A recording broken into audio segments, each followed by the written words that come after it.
Oke, baiklah. Hari ini kita sangat senang sekali ya dari Jakarta datang ke Solo sini ingin berbagi kepada teman-teman sekalian di tempat ini bahwa kita sedang mengembangkan satu bisnis yang kita namakan Millennials Business 3.0. Ini yang bikin slide saya tanya, kenapa 3.0? Pak, kemarin kan 2.0 ya kan, yang digital, yang startup. Jadi kita harus lewat dari sana sekarang. Emangnya apa yang spesial ya? Apa yang spesial? Sebelum yang spesial-spesial, saya pengen kenalan dulu teman-teman. Jadi nama saya Iskandar Wijaya. 16 tahun yang lalu saya bergabung di Panindaichi Life di Kota Medan. Nah, sebelum itu saya juga duduk seperti teman-teman, menghadiri acara, orang ngajak untuk ketemu seperti ini dan diperkenalkanlah sebuah bisnis. Ya, jadi sebenarnya track record kita hampir sama aja sih. Ya, saya juga mengalami siklus ini. Jadi kalau saya aja gabung di Panindaichi Life 16 tahun, lantas kira-kira umur saya udah berapa ya? Saya punya anak sepasang, yang paling tua itu umurnya udah 20. Yang kedua itu cowok, jadi sepasang ya, berarti yang pertama cewek. Yang kedua cowok udah umur 17. Mereka itu dibesarkan dari bisnis asuransi. Papanya bisnis asuransi. Sampai ada temennya sampai nanya gitu ya ke orang tuanya. Mah, jadi orang asuransi bisa kaya ya? Kenapa kamu tanya begitu? Itu papanya si Ken kayaknya senang-senang aja hidupnya, nama anak saya Ken ya. Kayaknya santai-santai aja, bisnis apa mereka? Kok bisa antar anaknya ke sekolah, jemput anaknya ke sekolah, itu bisnis apa sih begitu ya? Akhirnya orang penasaran gitu ya dengan bisnis asuransi. Tapi teman-teman, menjalani bisnis asuransi katanya sangat sulit sekali. Hanya orang-orang spesial yang bisa, yang pintar ngomong, kemudian yang berpengalaman, kenalannya banyak, yang sudah mungkin pengalaman jadi sales di perusahaan, mungkin perusahaan-perusahaan yang berbasis marketing. Ya, saya ini kan nggak ada pengalaman, saya ini kan cuma mahasiswa. Tapi ingat teman-teman, sebenarnya saya masuk ke Panindaichi Life 16 tahun yang lalu. Sebelum Panindaichi Life saya juga sudah di asuransi. Jadi waktu saya kuliah pun saya sudah terjun di bisnis asuransi. Cuman memang betul, sepanjang begitu lamanya perjalanan saya, sebenarnya saya mendapati satu hal. Untuk sukses di bisnis asuransi itu tidak perlu lama seperti saya. Kalau kita menemukan satu sistem yang bagus, yang baik. Oleh sebab itu, apa yang kami kembangkan di dalam, karena hari ini saya sudah bergabung di jajaran manajemen kantor pusat. Oleh sebab itu, kita sama-sama duduk bareng untuk sama-sama berpikir. Karena di Panindaichi Life banyak sekali grup-grup besar yang sudah bertumbuh, berkembang dengan cara proses yang sudah teruji. Kita formulasikan apa yang membuat mereka itu berhasil, sehingga kita bisa deliver atau kita sampaikan ke teman-teman malam hari ini, agar teman-teman kalau mau menjalaninya, itu menghemat waktu, teman-teman. Tidak perlu lagi kayak saya sampai 20 tahun segala ya. Kita percepat jadi 3 tahun boleh nggak? 4 tahun boleh nggak? Boleh sekali. Yang penting ada sistem yang benar-benar mudah, yang benar-benar sederhana, yang benar-benar teruji. Ya. Nah, oleh sebab itu hari ini saya nggak tahu teman-teman lagi berbisnis apa. Lagi menjalani kehidupan seperti apa? Ya, karirnya seperti apa? Saya nggak tahu, karena kita kan baru ketemu hari ini ya. Kalau nanti pengen kenalan lebih lanjut, boleh. Ya, ini saya harus ini dulu sih, menyapa tuan rumah kita Pak Budi. Ya. Pak Budi record ya, harus jaim nih ya. Oke teman-teman, saya akan mulai, karena saya nggak tahu setiap orang itu seperti apa, tapi nggak tahu apakah Anda setuju bahwa kita semua punya dua lingkaran dalam kehidupan. Maksudnya kehidupan kita itu punya dua lingkaran. Satu yang namanya lingkaran penghasilan, income. Satu lagi lingkaran impian. Mungkin kebutuhan, keinginan kita. Kita pengen hidup seperti apa gitu loh, lingkarannya begini. Tapi penghasilannya ini. Ya. Nah, lingkaran mana yang lebih besar? Saya nggak tahu. Teman-teman pasti punya jawabannya di hati. Ya, kalau dibandingkan sama impian saya, penghasilan saya terlalu kecil. Ya, atau wah, kalau saya sih income sih udah besar banget, sampai saya nggak tahu lagi mau ngapain. Wah, itu luar biasa. Berarti lingkaran income sudah sangat besar, lingkaran impiannya sudah rasanya kecil. Nah, Tapi kalau kita lanjutin teman-teman, kalau ditanya tadi kan ditanya tuh, lingkaran mana lebih besar? Biasanya sih gini ya, begini. Bahasanya aja udah gaul banget ya. Biasanya sih begini. Lingkaran income minimalis. Tapi kalau namanya impian, wah maksimalis. Dalamnya ada apa? Rumah impian, mobil impian, keliling dunia, berkeluarga, keluarga besar ya. Kemudian pendidikan yang tinggi. Atau kita tambahkan lagi yang lain. Mungkin yang berbau religius juga. Itulah impian kita. Tetapi kalau ditanya, sudah tercapai belum impiannya? Belum Pak, lagi ongoing, lagi proses ya. Kenapa? Ya namanya income masih segini Pak. Nah kalau sudah kayak gini apa yang terjadi? Teman-teman. Lingkaran income jauh lebih kecil daripada lingkaran impian kita. Apa yang biasanya kita lakukan? Kita cari cara bagaimana agar income kita itu sama besar dengan impian. Jadi impas hidup ini nggak lagi penasaran gitu loh. Manusia itu ya, saya pernah ditanya, di manakah di bumi ini terkandung sumber daya yang paling mahal? Katanya di Freeport, Pak. Kenapa? Karena di sana tambang emas, ada tambang permata. Tapi saya bilang salah. Itu yang paling terkandung mahal itu bukan Freeport, tapi kuburan. Tahu kenapa? Karena banyak sekali orang yang potensinya belum keluar, udah keburu mati, dikubur. Terkubur dengan semua potensi yang sebenarnya ada dari awal. Mungkin Tuhan ciptakan kita sudah dikasih potensi, tapi nggak dikeluarin semasa hidupnya. Sampai dia mati terkubur seperti itu. Berarti itulah tempatnya di mana tertanam barang yang paling mahal itu. Jangan sampai kita sepanjang hidup kita itu, kita penasaran banget ya, gara-gara lingkaran kita sampai akhir hayat, ya kan, masih juga nggak sama besar. Itu kan sangat penasaran teman-teman. Ya, kita aja yang biasa setiap tahun capai target, Pak Budi juga orang lama di asuransi, hampir tiap tahun ya, dapat ke luar negeri jalan-jalan. Kita aja masih ada negara yang kita penasaran pengen pergi. Iya kan? Tapi kalau misalnya ya, misalnya kita nggak lakukan apa-apa. Pertanyaan kedua saya adalah, bagaimana, apa yang Anda sudah lakukan supaya lingkaran income ini sama besar dengan impian? Sudah lakukan sesuatu kah? Atau pasrah? Atau merasa harus terima apa adanya? Pak, kata orang Pak, impian tidak boleh setinggi langit. Gantungkan cita-citamu setinggi langit, kan begitu ya? Nggak boleh Pak. Kalau jatuh sakit, karena tinggi banget. Kalau tempat tinggi, kalau jatuh kan sakit ya. Jadi gimana? Ya gantungkan aja yang rendah-rendah, jadi jatuh nggak sakit gitu ya. Ya kan? Harusnya gantungkanlah impianmu setinggi langit. Karena kalau jatuh pun, paling jatuhnya di bintang-bintang. Masih tinggi loh. Harus tinggi teman-teman. Harus tinggi. Jadi hari ini saya pengen ngajak kita semuanya, perbesar dulu pola pikir kita. Perluas dulu wawasan kita. Andaikan Anda itu bisa sukses dulu. Yang mustahil-mustahil itu dikesampingkan dulu. Saya pengen ngajak kita berpikir malam hari ini, seandainya Tuhan kasih kesempatan bagi kita, kamu lakukan sesuatu dan pasti sukses. Coba dulu pakai mindset begitu.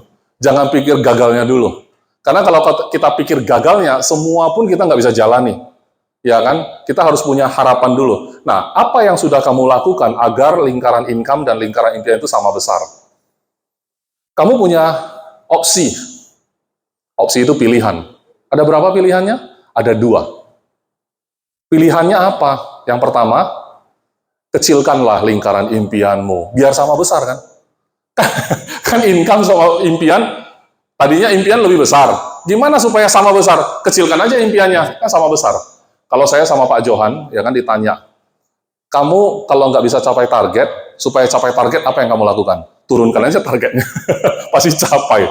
Bukan begitu, ya, bukan begitu. Itu opsi pertama. Kecilkan impianmu. Kalau kita kecilkan impian, hati-hati. Cerita kuburan tadi. Hati-hati. Jangan sampai nanti penasaran ya. Nah, jadi kalau dikecilkan, kecil. Gambarnya berubah nih. Yang tadinya mobil mewah, nggak apa-apa lah. Oke. Ini motor boleh loh, tapi motor yang mahal gitu ya maksudnya. Nah, ini jadi sendiri ya kan? Ini kok tenda ya? Ngejek banget ya, ngeledekin ini. Nah, pendidikan anak seadanya. Teman-teman rasanya dosa sekali ya ketika kalau anak saya ya tiba-tiba minta, Pak, saya mau kuliah kedokteran. Sorry nak, nasib kita nggak sampai di sana, penghasilan papa kurang gitu ya. Kok dia yang harus menanggung akibat kemalasan kita? Kok dia yang harus menanggung akibat ketidakmautawan kita? Kok anak kita yang harus menanggung ketika kita itu dikasih peluang kita males atau kita nggak percaya atau kita nggak yakin atau kita merasa udahlah, mungkin nasib saya itu beda sama kawan-kawan yang lain. Kita pikir nasib kita kayak gitu, efeknya sampai ke anak cucu. Nggak fair bagi mereka. Itu yang membuat saya itu berpikir ya sampai hari ini. Apakah aku bisa lebih baik dari hari ini? Saya tidak mau korbankan lingkaran ini, teman-teman. Saya nggak mau korbankan lingkaran ini, karena masih ada opsi kedua sebenarnya. Kalau saya bilang opsi kedua, kira-kira apa, Bu? Opsi pertama masih ingat tadi? Kecilkan impian. Jadi kalau opsi kedua apa?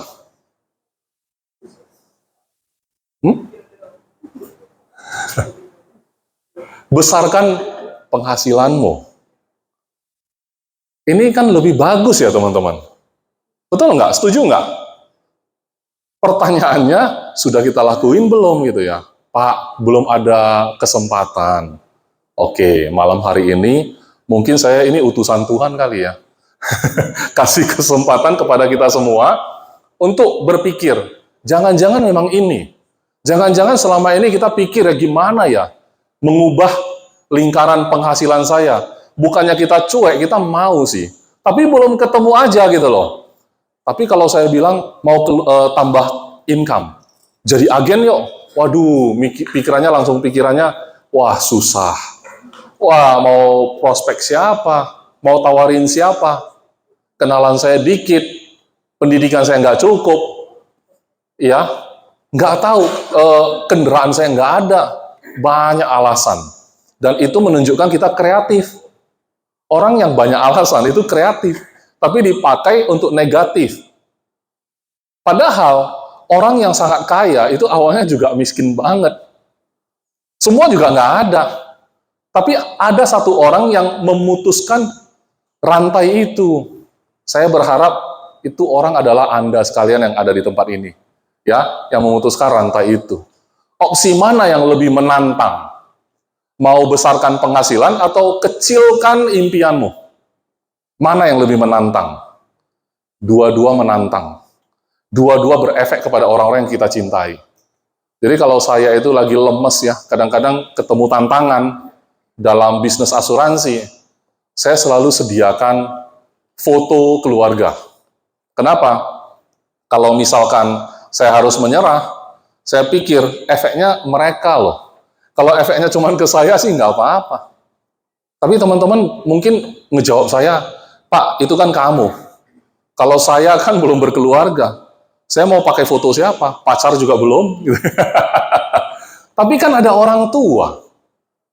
Tapi kan ada orang yang mencintai kamu. Kalau kamu nggak ada orang yang kamu cintai, tapi kan ada orang yang mencintai kamu. Orang tua kamu udah pasti mencintai kamu. Dan harapan mereka melihat kamu sukses, itu jauh lebih besar daripada keinginanmu sendiri untuk sukses. Paham nggak maksudnya sih? Saya punya anak cewek soalnya. Kalau penghasilan saya besar, saya kuliahkan dia ke luar negeri, itu hal yang biasa. Tapi begitu luar biasa ketika dia mendapat gaji pertama, dia bungkusin dalam amplop, dia tunggu waktunya pulang, dan dia sampai ke rumah, dia serahkan ke istri saya. Ma, ini gaji pertama saya. Kalau kita buka, mungkin angkanya nggak sebesar penghasilan kita. Tapi mungkin kita merasa itu jauh lebih sukses daripada penghasilan kita yang besar itu. Orang tua kita itu punya hati seperti itu, teman-teman. Saya sedang menggugah Anda-Anda yang masih sangat muda hari ini. Ada nggak di sini yang belum bekerja? Semua sudah bekerja. Nah, gaji pertama sudah terlanjur diserahkan ke siapa ya? Ada nggak yang bungkusin kayak anak saya itu? Masukin ke amplop, Ya, gaji pertama berapapun itu, ya. Saya masih ingat anak saya itu karena dia kuliah di Taiwan. Dia cuma bisa part time Sabtu aja, 1 hari 1 minggu. 1 bulan itu dia dapat gaji 5 juta. Bagi saya itu kecil. Tapi hebatnya dia bisa bungkus itu, dia nggak pakai sama sekali, dia tunggu waktunya pulang, dia serahkan secara langsung lewat tangan dia. Dan itu benar-benar menggugah kita. Jadi kalau kamu sukses, bukan untuk diri kamu saja. Ada orang yang mencintai kamu jauh lebih bangga daripada kamu merasa bangga karena kamu sukses. Ayo kita bekerja, ayo kita mulai berusaha, melakukan yang terbaik, ya kan? Bukan untuk diri sendiri lagi. Karena banyak sekali orang di belakang kita yang melihat kita, menunggu waktunya itu tiba. Ya. Nah, opsi yang menantang bagaimana? Opsi yang kamu pilih yang mana? Ya, kalau si penjajah itu pengen menjajah sebuah negara, dia cuma perlu satu, menguasai bahasanya supaya bisa komunikasi. Kedua, dia bunuh impian orang itu. Ya, kamu harus terima nasib. Kamu harus ingat kamu berasal dari keluarga seperti apa. Jangan merindukan bulan. Pokoknya berpikir yang aneh-aneh, jangan. Kita ini bukan orang kaya, kita ini nggak punya modal. Jangan aneh-aneh kamu ya. Pengen bisnis triliunan, mimpi kamu ya.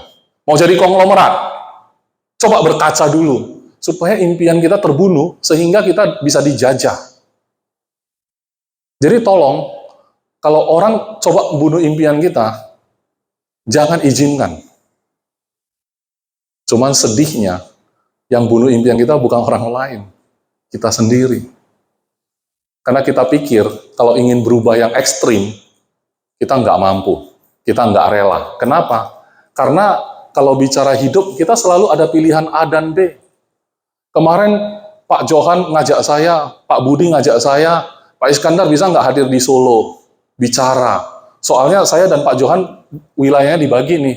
Saya sebenarnya kebetulan wilayahnya di barat. Berarti saya pegang Medan dan sekitarnya sana gitu ya. Tapi saya pengen sekali ke sini. Kenapa? Karena itu pilihan yang saya ambil. Ya kan? Pak Budi ngomong, bisa nggak Pak Is? Saya lihat wajah Pak Budi. Oke deh, saya pilih bisa. Kalau saya mau pilih, enggak Pak, sorry Pak, boleh nggak? Boleh. Wajahnya memelas ya. Sehingga nggak tega gitu ya. Tapi itu juga pilihan. Iya kan? Seorang Pak Budi aja wajah memelas, saya aja okein. Apalagi anak kita. Jangan sampai anak kita memelas. Papa, lakukan yang terbaik. Jangan sampai. Ya, yang belum merit, persiapkan dong. Nanti begitu anak lahir, mereka udah senang gitu loh. Mau nggak kayak gitu? Atau nantilah, merit dulu aja gitu ya. Sebenarnya asuransi ini nggak bisa ditolak. Serius. Kalau saya sempat ngomong soal asuransi, enggak ada yang bisa tolak saya. Enggak ada yang bisa lawan. Wah, ini sombong nih. Sombong, karena di-record, enggak apa-apa. Sombong. Orang Medan sombong. Kalau kita sudah buat pilihan, ya kan? Oke, saya pilih besarkan income. Ada harga yang harus dibayar, berani enggak? Saya yakin ya, kalau sebuah toko ada jual kesuksesan, tetap aja nggak laku. Kenapa? Kenapa tau nggak? Waktu masuk, saya mau beli kesuksesan. Waktu dikasih tahu harganya, nggak mau bayar. Nggak jadi beli. Ada bisnis triliunan loh income-nya. Mau nggak? Ah, apaan itu? Wah, kerjanya harus keras. Wah, nggak bisa, nggak mau. Lagian itu kan muluk-muluk. Bisa aja itu bohong. Ya, apapun kita jadikan alasan. Ya, karena kita nggak mau bayar harganya. Nah, sekarang kita lihat yuk sama-sama. Kalau kita belanja online kan, paling senang itu apa? Waktu barangnya nyampe ya, unboxing ya kan, buka kemasannya, apakah sesuai harapan atau enggak, kan begitu. Ayo kita sama-sama lihat. Teman-teman, tadi Pak Fajar Gunawan itu adalah CEO kita. Dia suka bicara soal tahapan kehidupan. Karena tahapan kehidupan ini nggak bisa kita tawar. Makanya saya bilang asuransi itu nggak bisa ditolak sebenarnya. Karena suka atau nggak suka, kayak seorang dokter, kalau kamu udah sakit, Kamu mau percaya dokter atau enggak, kamu tetap ke dokter, betul nggak? Walaupun kamu nggak yakin sama dokter itu, kamu tetap akan ke dokter. Pertanyaan saya, kalau dokter bilang, ini kamu udah harus operasi usus buntu nih. Kamu nanya, dok, persentase keberhasilannya berapa persen ya dok? Saya kan bukan Tuhan.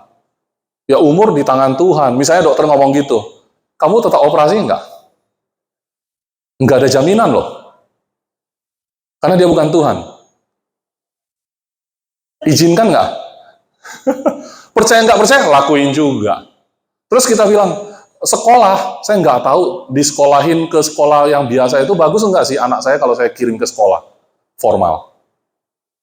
Ada teman-teman saya yang anaknya sekolah formal jadi nakal misalnya. Tetap sekolahin nggak? Tetap. Tetap aja nggak terhindarkan kan? Jadi asuransi itu ada orang bilang, saya nggak percaya asuransi. Saya jawabnya gampang. Saya nggak suruh lu percaya. Saya suruh lu masuk. Karena di dunia ini banyak sekali kita nggak percaya tapi kita lakuin kok. Ya kan? Contohnya kalau kita nyebrang pakai ferry, ada satu kapal yang pakai sekoci, satunya lagi nggak ada sekocinya. Pilih yang mana Bapak Ibu? Ini terkesima sama saya ya, nggak ada yang jawab ya. Pilih yang ada sekoci atau enggak? Sekoci. Emang kamu yakin sekocinya bisa berfungsi? Nggak yakin pun tetap pilih yang sekoci, betul nggak? Makanya orang bilang, saya nggak percaya asuransi. Saya bilang, nggak apa-apa, masuk aja. Daripada saya tunjukin foto-foto, ini Pak, kita bayar klaim. Dia tinggal ngomong, yang lu tunjukin kan yang bayar. Yang nggak bayar kan lu nggak ngomong gitu. Bisa aja. Namanya orang udah nggak percaya, nggak bisa dipaksa. Yang bisa dipaksa itu masuk gitu. Percayanya nggak usah, masuk aja. Makan obat, kata orang begini-begini. Saya juga nggak yakin, tapi makan aja lah udah. Kan begitu ya. Ternyata sembuh gitu loh. Ya. Nah, tahapan kehidupan itu mulai dari bayi dan anak ya. Kita semua pasti mengalami masa itu. Sampai di bawah 20 ya. Begitu 20 sampai 30 itu single. Ya, nggak setuju juga sih. Saya menikah di usia 24. Ya. Kemudian married 25 sampai 35. Oke, bolehlah ya. Oke. Nah, kemudian jadi orang tua 30 sampai 55 ya. Ini biasanya di usia di atas 55 itu pensiun, usia pensiun yang umum di Indonesia ya. Ini adalah tahapan kehidupan, semua orang begitu. Suka nggak suka. Kadang-kadang nggak sampai ujung sih. Nah, makanya asuransi nggak bisa ditolak. Belum tentu sampai di ujung. Begitu ya. Oke, kemudian di sini ada kurva. Kurva itu kurva penghasilan. Kenapa penghasilannya naik? Sejak dia single itu naik sampai di sini, usianya produktif. Habis itu waktu pensiun udah turun. Saya rasa untuk mempersiapkan hari tua kita nggak bisa ditawar, teman-teman. Nggak bisa ditawar. Kalau bukan kita yang persiapkan, saya nggak tahu siapa yang persiapkan. Kadang-kadang kita cuek sekali. Sampai nanti waktunya tiba, kita bilang, Tuhan, kenapa begitu? Tuhan yang salah. Padahal kita yang salah. Pak, aku mau kuliah kedokteran. Tuhan berkehendak lain, nak. Kok jadi Tuhan yang salah? Padahal ada agen asuransi yang datang kemarin, waktu anaknya baru lahir, nawarin bapaknya untuk nabung, supaya nanti waktu anaknya kuliah, ada duitnya. Tapi papanya bilang, nggak mau, nggak percaya, nggak ada duit, nggak prioritas. Begitu anaknya udah tiba waktunya, dia bilang, Tuhan berkehendak lain. Dia lebih hebat dari Tuhan. Padahal dia yang menyebabkan itu terjadi. Jadi di usia produktif ini ada yang namanya nilai ekonomis. Nah ini sekilas saya tunjukin ke teman-teman kenapa asuransi itu nggak bisa ditawar. Nasabah itu nggak punya pilihan mau masuk atau enggak sebenarnya. Nasabah itu hanya punya pilihan mau masuk sama siapa. Mau masuk company apa, mau masuk produk apa. Tapi kalau untuk memilih tidak mau masuk, itu pilihan yang kejam. Wah, saya sengaja ngomong begitu. Kejam dong. Saya punya anak 2. Kalau ada apa-apa sama saya, terjadi sesuatu potensi, risiko ini terjadi. Wah, anak saya gimana? Untuk mengatakan tidak, itu efeknya ke anak. Makanya kadang-kadang saya ditolak nasabah, saya ngomong begini, Pak, nggak apa-apa, Bapak tolak saya nggak apa-apa, Bapak nggak mau masuk nggak apa-apa. Saya pasti capai target. Kenapa? Saya akan cari yang lain. Nggak mau, saya next lagi. Nggak mau, saya next lagi. Sampai ada yang mau pastikan ya. Nah, saya kumpulin yang mau semua. Saya capai target, saya keliling dunia tetap. Tapi Bapak ngomong, tidak, efeknya ke anak. Itu yang bikin saya prihatin sih, Pak. Gini aja deh, saya pulang hari ini, Bapak pikir lagi. Besok boleh kontak saya. Biar dia yang nggak bisa tidur, teman-teman. Agen asuransi itu salahnya adalah agen ke tempat nasabah ngomong-ngomong-ngomong, habis itu pulang, agennya nggak bisa tidur. Mau nggak ya? Mau nggak ya? Mau nggak ya dia ya? Sayang banget kalau dia nggak mau. Kan gitu ya? Tapi kalau cara saya, nasabah yang nggak bisa tidur. Saya tidur nyenyak. Wah, 5 orang tadi saya ketemu. Ya, terserah dia mau masuk atau enggak. Dari 5 masuk 1 syukur. Dari 10 masuk 1 syukur. Tapi yang ngomong no itu loh, efeknya ke anak gitu loh. Makanya sampai saya setengah bercanda sama tim-tim saya ngomong ya, sebenarnya pekerjaan kita mulia, ngasih tahu orang tua mewakili anaknya yang masih kecil, ngasih tahu orang tuanya. Ya kalau anaknya bisa ngomong, pasti dia thank you banget sama kita. Bahkan mungkin roh anaknya keluar nih dari tubuhnya. Om, kasih tahu papa saya, suruh dia masuk om, suruh dia masuk. Begitu kita berhasil, mungkin dia bilang, oke, thank you om, dia masuk lagi. Kalau bisa, ya kan kita visual sendiri, imajinasi. Ya, orang nggak suka asuransi boleh, tapi nggak ada ahli waris yang menolak klaim. Betul nggak? Iya. Kalau kalau misalnya papa saya ditawarin asuransi dulu ya, bisa aja dia marah-marah, agen asuransi dasar, usir kan misalnya. Tapi rupanya dia masuk dengan terpaksa. Waktu dia meninggal, saya ahli waris, klaim, nggak nolak, masih nggak nolak. Thank you ya, thank you. Ingat ya, keputusan untuk tidak beli asuransi, itu efeknya ke ahli waris. Nah, yang saya bisa pastikan, tidak ada ahli waris yang menolak klaim. Ya, untuk kita renungkan bersama. Makanya asuransi nggak bisa ditolak. Ya, tutup usia bisa karena sakit, bisa karena kecelakaan, bisa karena usia. Memang waktunya udah tiba gitu ya, namanya ajal, nggak ada yang tahu. Jadi nilai ekonomis inilah yang kita perlu kaji. Setiap orang beda-beda teman-teman. Ini contoh bapak ganda, usia 35 ya. Bapak gandanya kok bule ya? Berarti panggilannya gender. Gender. Ya, Pak double ya. Ganda itu double ya. Usia 35, punya 1 istri, 2 anak, penghasilan dia 20 juta. Ah, di sini banyak ya penghasilan 20 juta ya. Amin gitu loh. Oke, Pak ganda mengalami resiko tutup usia. Berapakah santunan yang dibutuhkan istri dan anaknya untuk tetap bertahan hidup? Asuransi itu ibaratnya menggantikan Pak ganda secara ekonomi, maksudnya begitu. Bukan gantikan orang yang nggak bisa. Nggak bisa, sorry, nggak bisa. Ya, asuransi itu bukan solusi untuk menggantikan suami, enggak. Tapi nilai ekonomisnya supaya istrinya kalau memang ibu rumah tangga bisa terus ibu rumah tangga. Lanjutkan. Jangan gara-gara suaminya nggak ada, ibu rumah tangga harus berubah jadi superwoman. Dia yang buka toko, ya kan? Dia yang kerja semuanya jadi ibu juga, ibu rumah tangga semuanya ganda jadinya. Perannya jadi ganda, ya. Gimana tuh? Sebenarnya bisa dihitung. Nilai ekonomisnya tergantung pendekatan yang kita mau pakai. Dalam hal ini teman saya yang bikin slide, dia bilang begini, penghasilan per bulan dikalikan 12 dulu, berarti kan setahun butuh berapa nih keluarga? 240 dong. Kalau 240 juta, anggap aja deposito di bank, berapa deposito di bank yang bisa menghasilkan 240 juta setahun? Nah, itu pendekatan yang dipakai. Maka, didapatlah angka 6 miliar. Pak ganda ini sebenarnya secara ekonomi 6 miliar. Kenapa? Penghasilan dia 20. By your side for life, tagline-nya Panindaichi Life, itu bicara tentang mendampingi kamu selama hidupmu. Artinya apa? Saat dia udah nggak ada pun, 20 juta itu ada yang supply. Asalkan istrinya pegang deposito 6 miliar gitu loh. Ya, oke. Kalau misalkan pendekatannya syariah, mohon maaf ya, nggak boleh pakai bunga. Ya, nggak apa-apa. Kita anggap 20 juta kali 12 bulan, 1 tahun 240. Anak kita masih kecil, umur berapa? Berapa tahun lagi baru dia lepas dari tanggungan. Misalkan 10 tahun lagi, 2,4 M. 240 tahun, 10 tahun, 2,4 M. Jadi Pak Ganda itu kayak masih hidup 10 tahun lagi gitu loh, secara ekonomi. Tapi kalau mau anaknya itu lebih panjang, oke, 2 kali lipatnya, 20 tahun ke depan, berarti 4,8 M. Hitung aja nilai ekonomi kita. Pak, saya belum punya penghasilan. Nanti kita cerita ya.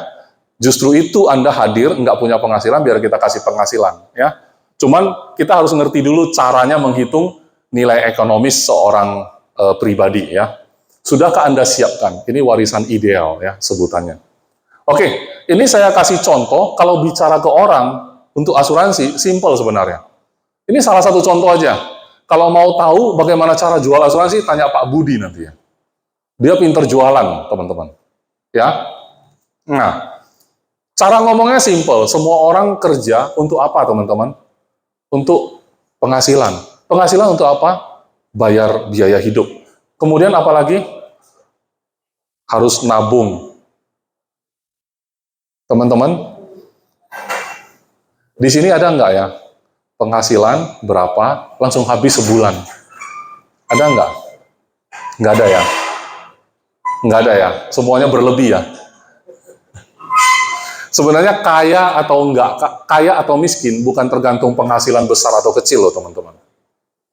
Penghasilan sebesar apapun, kalau habis dipakai setiap bulan, itu miskin. Mohon maaf ya. Penghasilan berapa besar pun, tapi habis kepakai sebulan, itu miskin. Tapi penghasilan sekecil apapun, setelah dipotong biaya hidup, masih ada sisa, itu kaya loh. Jadi jangan ada alasan bahwa kita itu nggak bisa kaya. Kenapa? Asalkan kita bisa setel, ya kan, yang namanya pengeluaran dan penghasilan itu harus disesuaikan. Tapi ingat, jangan kelamaan sesuaiinnya. Berarti itu mengecilkan lingkaran impian. Paham ya? Paham ya? Tapi untuk membuat dia berlebih, sebenarnya kita bisa setel. Cuman orang nggak mau. Kenapa? Milenial sekarang lebih rela bisa nongkrong di kafe ketimbang uangnya ditabung. Setuju nggak? Ini bahaya nggak nanti masa depan? Bahaya sekali. Makanya asuransi nggak bisa ditolak. Saya ulang-ulang nih ya. Biaya hidup dan ditabung. Demi apa? Karena ada impian. Impian kita apa? Kalau kita nggak nabung, gimana anak kita mau kuliah nanti? Kalau kita nggak nabung, bagaimana nanti kita pensiun? Kalau kita nggak nabung, bagaimana kita siapkan warisan? Ya, nabung itu harus ada jangka waktu. Kalau saya tanya, ada nabung nggak teman-teman? Ada Pak, kadang-kadang ada, kadang-kadang enggak. Itu namanya nggak nabung itu. Kadang-kadang ada, kadang-kadang enggak, berarti nggak nabung. Yang namanya nabung itu, dia terus setor, tidak tarik. Untuk satu jangka waktu, misalnya 5 tahun, 10 tahun, 15, 20. Itu baru namanya nabung gitu loh. Ya, sekarang saya kasih sebuah ilustrasi ya teman-teman. Ini tadi Pak Ganda, sekarang Pak Arman. Umurnya sama. Saya bingung kok teman saya bikin Pak Ganda, sekarang Pak Arman. Umurnya sama. Oh iya, yang tadi meninggal, sorry. Yang ini kan enggak ya.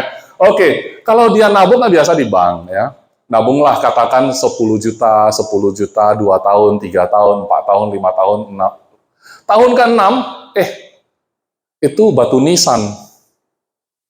Rest in peace. Tahun ke-7 dan seterusnya gimana? Keluarga gimana? Yang jauh agak bingung ya, lihat apa itu tumpukan apa. Ini orang nih, keluarga. Ada yang sampai jual harta, rumah, mobil, jual di harga butuh uang alias jual rugi. Itu efeknya. Ya, impian gimana? Udahlah lupain lah, namanya musibah gitu loh. Bener. Namanya musibah mau gimana? Lupain lah. Ya sudah. Tapi kan ada solusi sebenarnya. Kalau misalkan dia itu menyisikan dana di Paninda Easy Life, katakanlah sebuah produk ya. Kalau produk ya teman-teman, nggak usah pusing dulu. Di semua perusahaan asuransi ada produk. Ini hanya contoh produk yang kita sajikan aja. Kita punya banyak produk, ini hanya salah satu contoh. Kalau dia sisihkan, 10 juta, 10 juta, 10 juta, sampai 20 tahun kita 10 juta. Tapi sampai usia 88 itu dilindungi 1 miliar.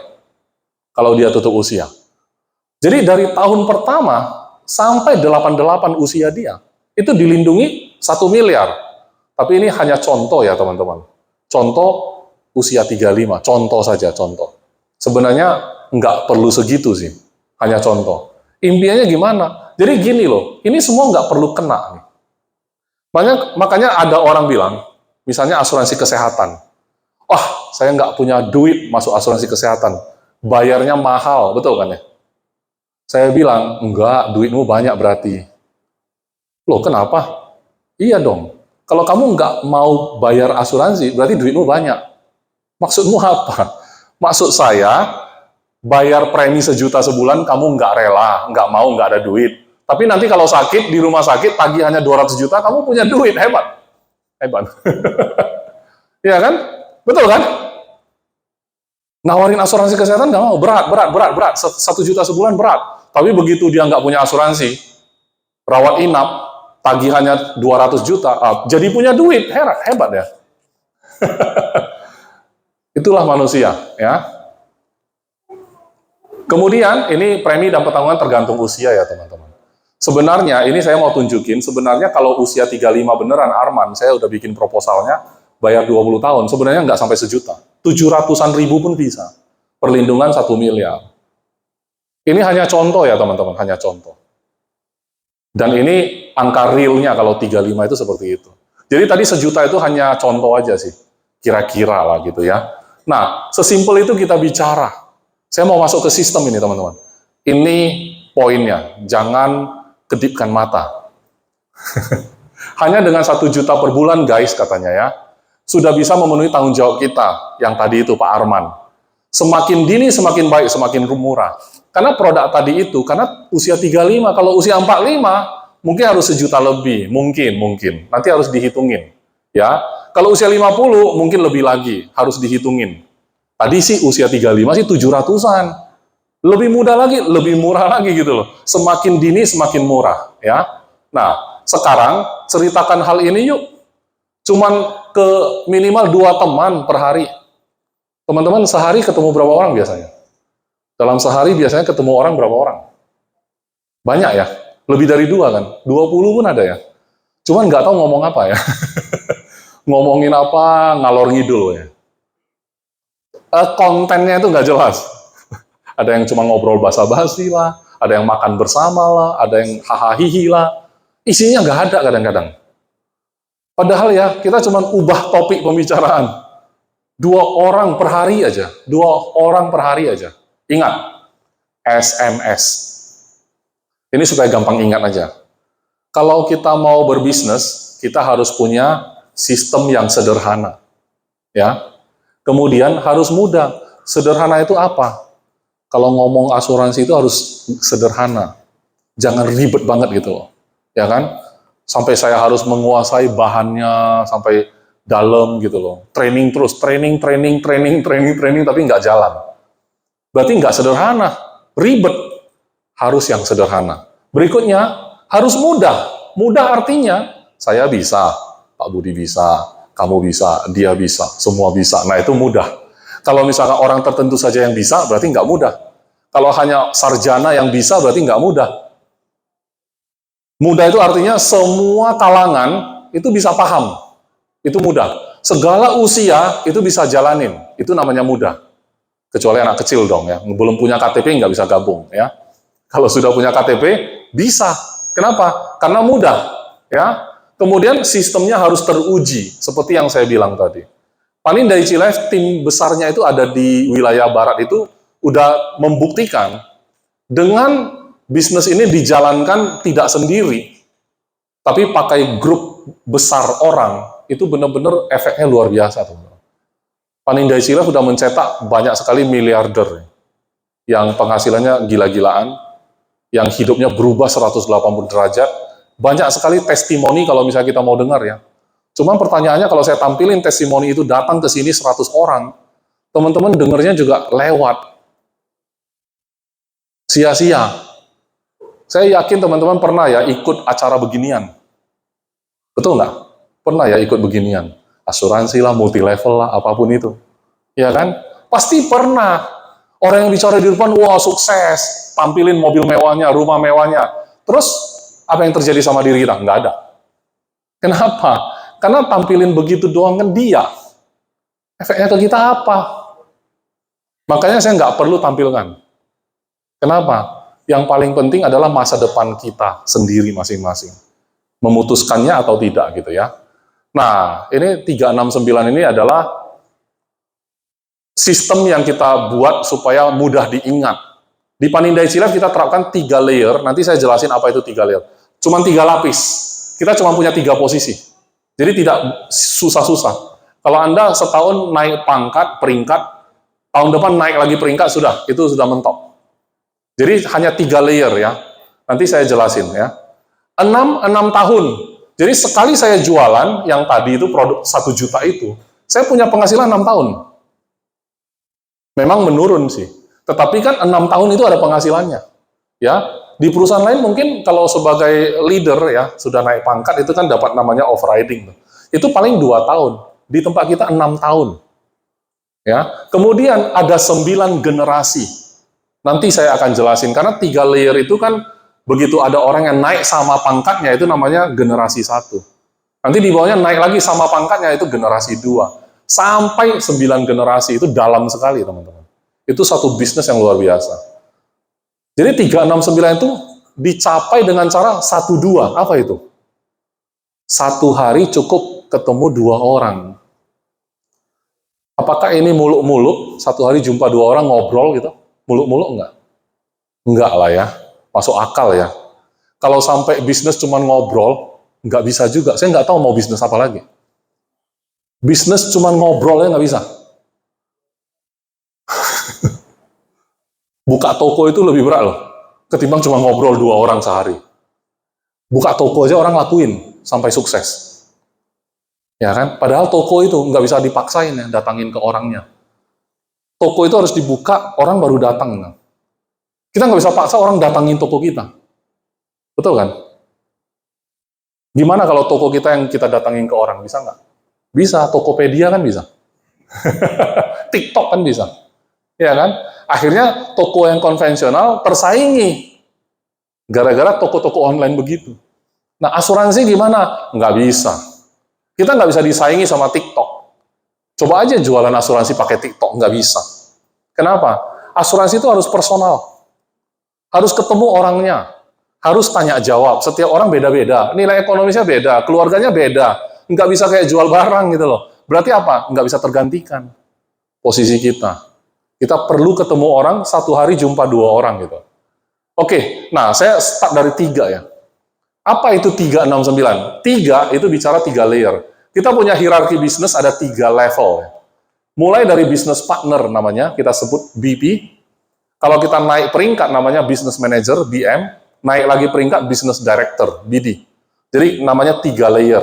Nah, apa sih yang bisa diberikan oleh Millennial Business 3.0? Oke. Kita akan berikan pelatihan sampai mahir. Nggak usah pikirin, Pak, susah banget bicara kayak Bapak. Nggak usah kayak saya. Bicara yang sederhana aja, nggak usah kayak saya. Bicara yang sederhana, 1 hari 2 orang aja. Kalau belum pintar, 10 paling dapat 1. Kalau udah pintar, 10-10-nya masuk semua. Kalau udah pintar ya. Nah, pendampingan aktivitas. Nanti bisa mungkin janji temu sama Pak Budi di sini. Pak, saya punya klien ini Pak. Gimana kalau Bapak temenin saya misalnya, janji temu kan, bisa didampingi gitu. Kemudian ada coaching tahu ya? Coaching ini, coaching ini bahasa kerennya sekarang ya. Coach itu pelatih, kayak orang pelatih basket gitu ya. Ternyata orang bisnis sekarang ada coachnya, ada yang bisa latih kita kalau kita mau. Seringkali kita cuek, kita pikir nggak ada gitu loh. Di bisnis asuransi, di Panindai Cilev, ada coaching. Anda bisa dilatih secara personal. Pak, tadi saya ketemu si A. Dia ngomong begini, kita harus jawab apa, Pak? Itu bisa coach. Kamu jawab apa? Saya tadi jawabnya begini. Menurut kamu, dia bisa terima nggak? Justru itu, Pak, nggak bisa. Menurut kamu, gimana supaya bisa dia terima? Itu yang saya nggak tahu. Oke, bagaimana kalau begini? Oh iya ya, oke saya coba. Itu namanya coaching. harus punya sesi seperti itu, jadi skillnya bisa naik gitu ya. Kemudian ada mentoring juga, ya. Nah, ini semua adalah support system, ya. 24/7. Maksudnya apa ini? Karena kita bisnis, bukan karyawan. Bapak Ibu, kalau hubungi saya sama Pak Johan, kita di kantor pusat ada jam kerjanya. Kalau malam, Bapak Ibu telepon, ya kita angkat juga sih, karena udah kenal. Tapi kalau orang kerja biasanya matiin handphone, betul nggak? Tapi kalau bisnis, nggak ada. Kita ini bukan hanya sekedar relasi bisnis. Kita ini bisa menjalin hubungan sampai seperti keluarga. Kita tahu orang tuanya bagaimana, latar belakangnya bagaimana, karena kita sangat senang ketika melihat orang yang nggak ada apa-apa awalnya, dan dia berhasil di bisnis ini, sampai dia menikah, punya anak, anaknya kuliah, dari asuransi misalnya. Waduh, itu benar-benar dekat banget loh. Dari nol kita lihat dia, sampai hari ini. Ya, jadi itu hubungannya jauh lebih dalam daripada dunia kerja. Nah, ini semua kita dapatkan secara gratis. Jadi kalau ketemu Pak Budi itu harusnya bayar itu. Kita belajar dari dia harusnya bayar, tapi Pak Budi obral, gratis. Yang penting teman-teman serius mau ya. Mau dapat apa lagi? Jadi teman-teman saya cepat di sini ya. Ada bonus 3 bulanan. Setiap agent bergabung itu ada bonus 3 bulanan. Ada bonus tahunan. Ada bonus persistensi. Kalau tahun depan nasabah bayar lagi, namanya persistensinya bagus. Nah, itu ada bonusnya lagi. Kemudian kalau agen sudah gabung nih hari ini, besok Anda rekrut orang, ajak orang nih. Langsung ada bonusnya juga. Padahal baru agen, baru BP, baru business partner, baru level paling rendah nih. Baru gabung nih, baru start ya. Udah dapat nasabah 1. Kemudian besok ngajak orang gabung. Itu sudah ada bonusnya kalau orang yang kita ajak itu ada hasilnya. Itu sudah berbagi sama kita, ya. Oke, sekarang 6. Apa itu? Tadi kan 3, 6, 9. Ini 6. 6 itu apa? 6 itu adalah override. Artinya leader tadi ini, kalau BP ini kan agent ya. Naik ke atas udah leader, business manager. Naik lagi ke atas, business director. Ini disebut leader. 2 ini disebut leader. Jadi leader itu punya override. Yang saya sebut 6 tahun tadi ini. Dari penghasilan agent, dia dapat 30%. Kalau si agent dapat komisi 1 juta, dia dapat 300.000 nih. Atasnya dapat 300.000. Kayak gitu kira-kira. Jadi kalau BP-nya ada 10 gimana? Ya udah berarti 10 juta. Berarti 3 juta, 3 juta. Kalau ada 100 BP gimana? Berarti 100 juta. Ya udah 30 juta, 30 juta gitu loh ya. Tinggal dikaliin aja. Sekarang kita apakah dibatasin? Enggak. Mau 10 BP, 100 BP, 1000 BP, nggak masalah. Ya. Nah, dalam 2 tahun angkanya begini. Tahun ketiga masih ada, yang dimana warna hijau ini 3, 4, 5, sampai 6, itu di perusahaan lain nggak ada tuh. Biasanya stop sampai 2 tahun. Makanya kita sebut 6 tahun override leader. Sebagai leader, kita juga punya yang namanya konsistensi bonus. Ya, angka-angka ini nggak perlu dihafal. Begitu tanda tangan keagenan, itu udah menjadi hak kita asalkan kita capai. Ya, hafal juga percuma ya. Memang begitu. Itu berlaku kepada semua orang gitu ya. Oke, nah ini 9. Apa itu 9 generasi? Karena tadi itu, BP itu, BD, BP, BM, BD. Nanti BM ini naik jadi BD, itu yang disebut generasi 1. BM di bawah dia kalau naik lagi BD, itu generasi 2. Itu ya maksudnya ya. Nah, kita punya 9 generasi, di mana dibagi 2. 5 generasi, itu angkanya sampai 6 tahun begini, ini nggak pakai syarat. Straight through, langsung dapat. Nggak pakai syarat, ya. Yang penting dia mencapai kriterianya, setiap tahun dia bisa jaga posisi, itu aja. Jaga posisi itu pasti ada angkanya. Tapi angkanya kecil, ya. Kemudian, ini non-straight through. Yang generasi 6-9 ada syarat sih, ada syarat. Karena generasi satunya itu harus ada untuk bisa dapat dalamnya. Jadi kalau kita punya 8 gitu ya, kita bisa dapat sampai 9 generasi. Artinya dia punya syarat, tapi bisa dapat sampai 9 generasi. Oke, angka ini membingungkan. Saya pakai konsep yang lebih sederhana untuk menjelaskannya. Oke, 369. Kembali lagi ya. Tahun pertama Anda bergabung sebagai business partner. Kenapa harus ada gambar orang ini? Ini Anda dan saya lah gitu ya. Dalam hidup ini cuma cukup satu orang mengubah kota Solo. Mengubah sebuah negara cukup satu orang yang luar biasa. Kenapa? Kalau orang yang satu itu luar biasa, dia bisa gerakkan orang-orang lain. Dibutuhkan satu orang saja sebenarnya. Kalau Anda merasa keluarga Anda, waduh, susah Pak, keluarga saya, Bapak nggak kenal saya sih. Kita ini udah terkenal Pak di kampung Pak. Penghasilan kita pas-pasan gitu ya. Jangan terima nasib gitu dong. Harus ada satu orang yang berpikir luar biasa untuk memutuskan lingkaran itu. Saya berharap kitalah orangnya gitu loh. Cukup satu orang. Nah, jadi bisnis partner ini bekerja. Cukup satu hari ketemu dua orang, balik lagi. Ya, ternyata maka satu pekan, satu minggu itu ketemu 10, anggap saja 5 hari kerja. Ya kan? Sebenarnya satu minggu itu 7 hari sih. Senin sampai Jumat ketemu orang. Tapi ada orang bilang begini, Pak, Senin sampai Jumat saya kerja, Pak. Ya sudah, Sabtu Minggu ketemu 10. Pokoknya seminggu 10 dah. Ya. Maka, kalau dari 10 itu yang Anda temuin, closingnya cuma satu polis yang 500.000 per bulan aja. 500.000 per bulan aja. Tadi kan 700-an ya, Pak Arman. Sekarang 500 aja. Apa yang terjadi? Berarti kita punya, kalau disetahunkan itu 6 juta nih. Karena angka kita itu selalu disetahunkan. Ngejar omset itu kali 12 kalau bulanan. Maka ini dihitung sebagai omsetnya 6 juta.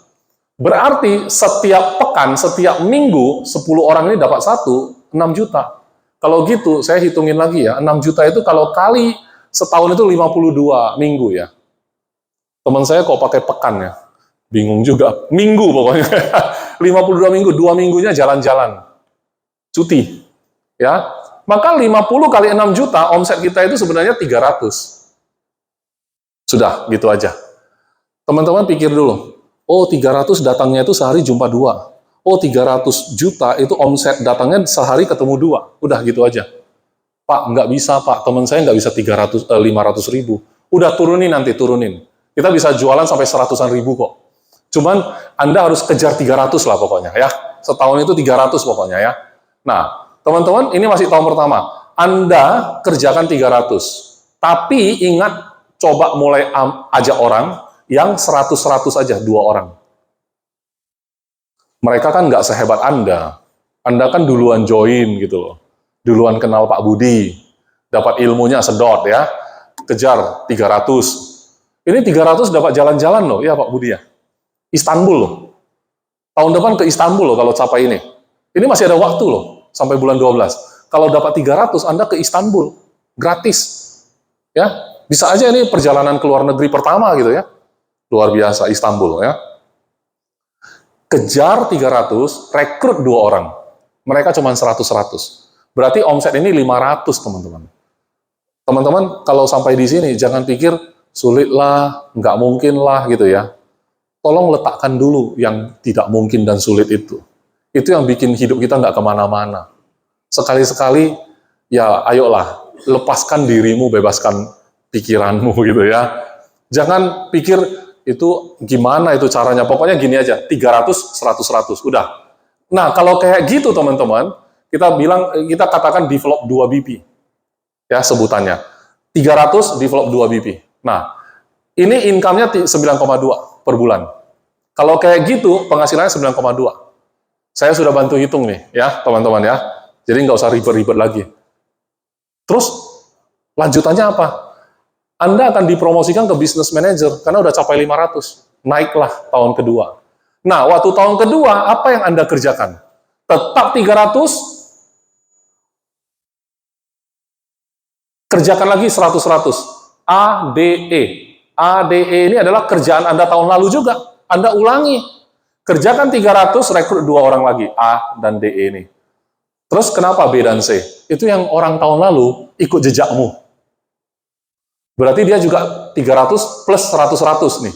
C juga 300 plus 100-100 dia tarik orang. Berarti kita punya 3 grup yang 500, sorry. Ada 3 grup yang 500. Berarti kita kerjakan apa? Kita kerjakan sama kayak tahun lalu. Tapi kalau kayak gitu, income kita sudah naik. 26,5 juta per bulan kondisi begini. Kenapa? Karena ada limpahan lagi kerjaan kita tahun lalu, masih dapat komisi nih tahun ini. Oke? Nah, kalau gitu bagaimana? Tahun depan sudah promosi ke business director, ke BD. Oke, tahun ketiga dia sudah BD nih. Apa yang dia kerjain? Oke, saya percepat ini kan. Sama, Bapak Ibu. Dia cuma perlu kerjain 300, rekrut 2 orang lagi F dan G. Kerjain hal yang sama. Yang kemarin ikutin cara kita yang tahun lalu, 1,5 M. Tahun lalu. Yang ini 2 tahun lalu. Ya berarti yang 1,5 M itu ada 3 grup sekarang. Oke? Nah kalau kayak gitu, 4,5 M omsetnya. Total bisnisnya 4,5 M. Penghasilannya 53,5 per bulan. Apa yang dikerjain? Sama, 300 plus 100. Yang penting orangnya jalan yang lain. Teman-teman, kalau digulung terus begini ya teman-teman ya. Ini teman saya tulis, gaspol katanya ya. Oke lanjut lagi tahun keempat ya teman-teman. Lanjut, yang 4,5 M ini sudah punya berapa tim nih. Tapi dia masih bisa rekrut baru lagi, ya kan? 4,5 M sudah 3 grup, 13,5 M. Kalau udah kayak gini, penghasilannya udah 124 juta per bulan. Oke? Nah, udah menelurkan generasi 1, B dan C itu udah BD juga. Tahun kelima, lanjut, yang 4,5 M, ya kan, sudah punya berapa grup nih? Sudah 40 M omsetnya. Kalau udah kayak gitu, penghasilannya udah 300 juta. Udah 5 tahun. Tahun ke-6 gimana ya? Saya juga udah capek teman-teman, kalau kita terusin tahun kelima, maka di sini saya mau jelasin, kalau misalkan ditampilkan seperti ini aja. Ya, tahun pertama penghasilan 100, tahun kedua penghasilan ini, tahun ketiga ya udah nggak kelihatan ya, Yang di ujung ini penghasilan kita setahun. Kenapa saya tuliskan 12? Ketutupan, sorry. Kenapa dituliskan sampai tahun ke-12? Karena tahun ke-12 itu udah lahir generasi 9. Makanya kita terusin sampai 12 tahun. Kalau udah kayak gitu, ya udah karena ketutupan kita perbesar. Yang tahun ke-12 itu 1,8 triliun. Penghasilan setahun. Wah, ini kota Solo. Jadi, ini muluk-muluk. Tentu saja. Tapi ingat ya, ini kan 1,8 triliun ini kan setahun. Berarti kan sebulan 150 miliar ya penghasilan. Konglomerat ya.